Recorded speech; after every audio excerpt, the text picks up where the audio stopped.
I'm Brian Javorek, Product Category Manager at Team Wendy. In today's Headstrong Knowledge Vault video, we're going to show you how to replace the liner system in your Epic helmet. It's important to replace your liner system for a couple reasons. First, to make sure that you have the best protection against blunt impact at all times. And second is for hygienic purposes. Sweat, dust, and other contaminants like bacteria might accumulate in the pad system over time. So replacing at least once a year with a fresh system will help make sure that your liner is clean and protective. First, we're going to remove the pads inside this Epic Specialist helmet. It can be easier to access the pads if I release the dial by pulling up and stretch the headband strap out as wide as possible.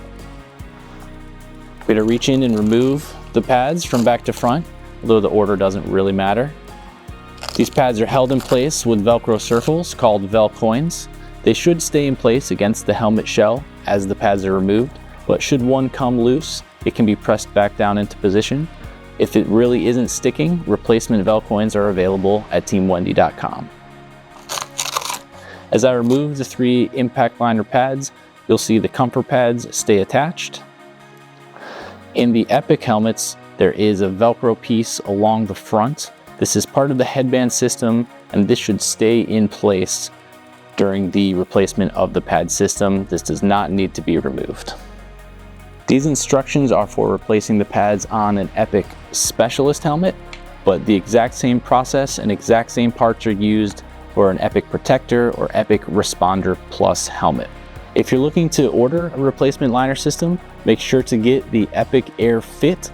This is the version designed for the Team Wendy Epic helmets.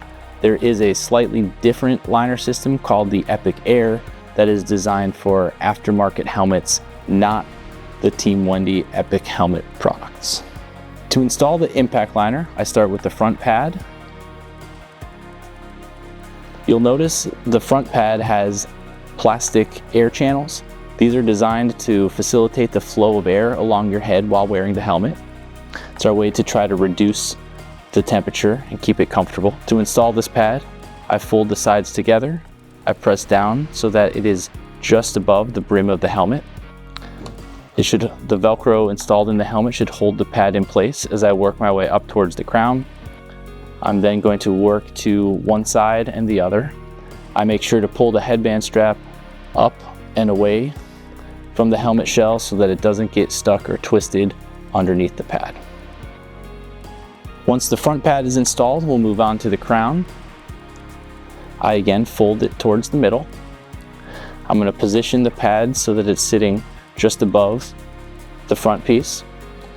Once the crown is in place, I work my way to either side, and then we'll move on to the rear pad.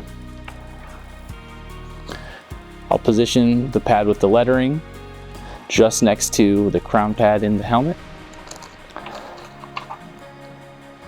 Again, it should press down into place against the Velcro installed on the shell. Work my way down towards the edge, then out to each side. On the table, you can see the 5 comfort pads. I like to install the front pad first and work my way through the helmet.